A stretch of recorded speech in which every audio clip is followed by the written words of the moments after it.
नमस्कार दोस्तों, स्वागत है आपका इजी एक्सप्लेन में, जहां हम सीखते हैं मुश्किल चीज़ों को बड़े ही आसान तरीके से। मैं हूं आकाश और आज हम सीखेंगे माइक्रोसॉफ्ट एक्सेल के सबसे यूनिक फंक्शन, जिसका नाम ही यूनिक फंक्शन है। माइक्रोसॉफ्ट एक्सेल में यूनिक फंक्शन आपको माइक्रोसॉफ्ट एक्सेल के ऑफिस 365 में देखने को मिलेगा। मैंने पिछले वीडियो ट्यूटोरियल में आपको बताया था कि आप किस तरह से माइक्रोसॉफ्ट एक्सेल 365 को फ्री में यूज़ कर सकते हैं बिना कोई पैसे खर्च किए।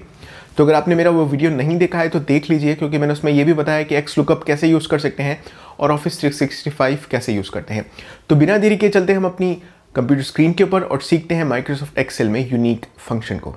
अगर आप मेरे साथ साथ प्रैक्टिस करना चाहते हैं तो इस पर्टिकुलर फाइल का लिंक मैंने वीडियो के डिस्क्रिप्शन में दे दिया है। आप वहां से इस प्रैक्टिस फाइल को फ्री में डाउनलोड कर सकते हैं और मेरे साथ साथ प्रैक्टिस कर सकते हैं। साथ ही साथ मैं चाहूँगा कि आप मुझे इंस्टाग्राम पर भी फॉलो कीजिए, जहां मैं आपको रेगुलर अपडेट्स देता रहूँगा। और अगर आप मुझसे जुड़ना चाहते हैं, बात करना चाहते हैं, डिस्कस करना चाहते हैं, तो मेरे टेलीग्राम ग्रुप को भी आप ज्वाइन कर सकते हैं। सबसे पहले हम इस एग्जाम्पल को समझ लेते हैं। जैसे कि आप सब लोग इस प्रोडक्ट लिस्ट में देख सकते हैं, यहाँ पे बहुत सारे प्रोडक्ट्स दिए हुए हैं, जैसे कि television, headphone, DSLR cameras, home entertainment systems. लेकिन प्रॉब्लम ये है कि ये सारे के सारे बार बार रिपीट हो रहे हैं और मुझे ये फाइंड आउट करने में प्रॉब्लम हो रही है कि इसमें यूनिक प्रोडक्ट्स कितने हैं। तो इस पर्टिकुलर लिस्ट में से यूनिक प्रोडक्ट्स फाइंड आउट करने के लिए मुझे यूनिक फंक्शन का यूज़ करना होगा। तो यूनिक फंक्शन का यूज़ करना बहुत ही आसान है। जहाँ आपको यूनिक फंक्शन अप्लाई करना है, आपको उस सेल में लिखना है इक्वल्स टू यूनिक, उसके बाद यूनिक फंक्शन अपीयर हो जाएगा। आपको उसे एक्टिवेट करना है। यहाँ पे 3 आर्गूमेंट है, हम 1 बाय 1 कवर करेंगे। लेकिन जो पहला वाला आर्गूमेंट है वही सबसे ज़्यादा इंपॉर्टेंट है, वो है एरे। तो एरे के अंदर आपको वो रेंज सेलेक्ट करनी है जिस रेंज से आप यूनिक प्रोडक्ट्स फाइंड आउट करना चाहते हैं। तो मेरे केस में वो ये पूरी की पूरी रेंज है।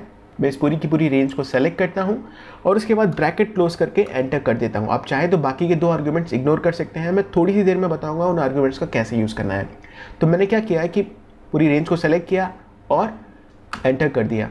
तो इस पूरी की पूरी रेंज में जितने भी यूनिक प्रोडक्ट्स हैं वो यहाँ पर आ जाएंगे। तो जैसा कि मैं देख पा रहा हूँ, यहाँ पे सिर्फ 4 प्रोडक्ट ही यूनिक है: television, headphone, DSLR cameras and home entertainment system. और बाकी जो है वो इन सब का कॉपी हो रहा है, यानी कि यही प्रोडक्ट्स बार बार रिपीट हो रहे हैं। तब मुझे पता चल गया कि यहाँ पे सिर्फ 4 प्रोडक्ट यूनिक है।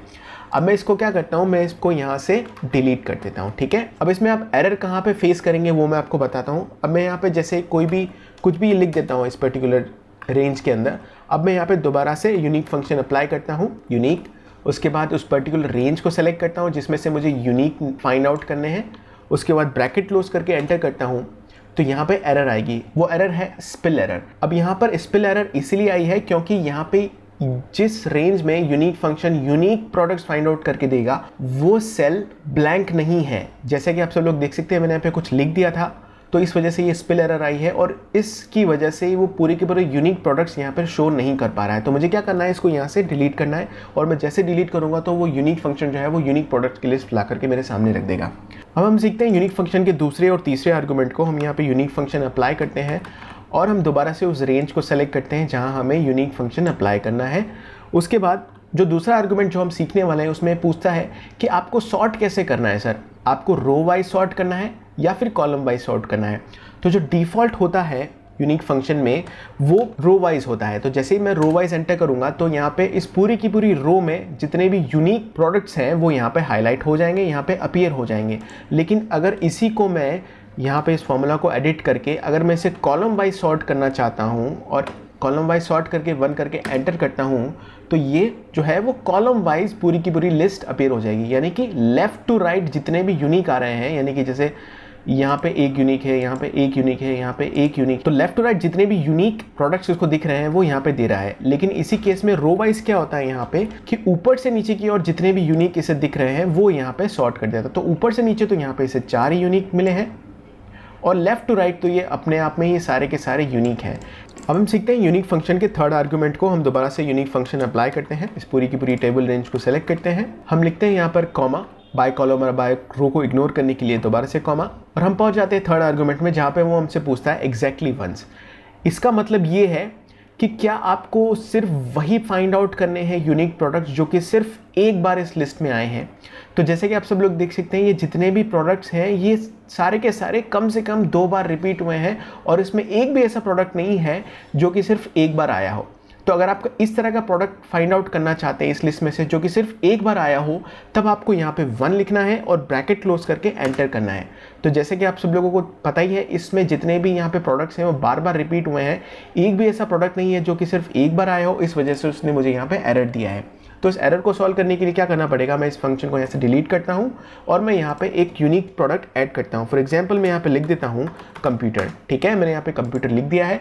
ये सिर्फ एक ही बार इस रेंज के अंदर आया है और कहीं रिपीट नहीं हुआ है। अब मैं दोबारा से यहाँ पे यूनिक फंक्शन अप्लाई करता हूँ और इस पूरी की पूरी रेंज को सेलेक्ट करता हूँ, कॉमा कॉमा इग्नोर करने के लिए। उसके बाद वो एग्जैक्टली वंस में यहाँ पे 1 लिख करके एंटर करता हूँ। तो यहाँ पे आप देख पाएंगे कि जो सिर्फ एक बार आया है प्रोडक्ट, उसको यूनिक फंक्शन यहाँ पर लेकर के आ जाएगा। तो इसे आप ट्रू यूनिक कह सकते हैं, ये ट्रू यूनिक है। ठीक है, अगर मैं कंप्यूटर को दोबारा से यहाँ पे लिख देता हूँ, मान लीजिए मैं यहाँ पे इस कंप्यूटर को यहाँ से कॉपी करके यहाँ पे पेस्ट कर देता हूँ, तो यहाँ पे दोबारा से कैल्सी एरर आ जाएगी।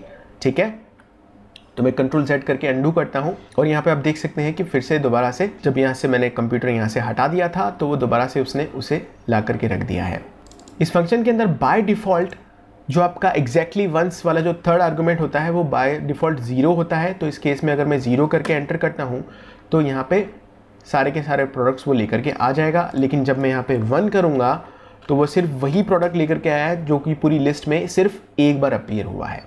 तो ये था यूनिक फंक्शन। यूनिक फंक्शन के साथ आप इफ़ फंक्शन को यूज़ करके बहुत सारी कंडीशंस अप्लाई कर सकते हैं और कंडीशन के बेसिस पे यूनिक प्रोडक्ट्स फाइंड आउट कर सकते हैं। तो मुझे उम्मीद है मेरा वीडियो ट्यूटोरियल आपको पसंद आया होगा। अगर पसंद आया तो लाइक ज़रूर कीजिएगा और सब्सक्राइब कीजिएगा इस चैनल को और भी बेहतरीन वीडियोज़ के लिए। धन्यवाद।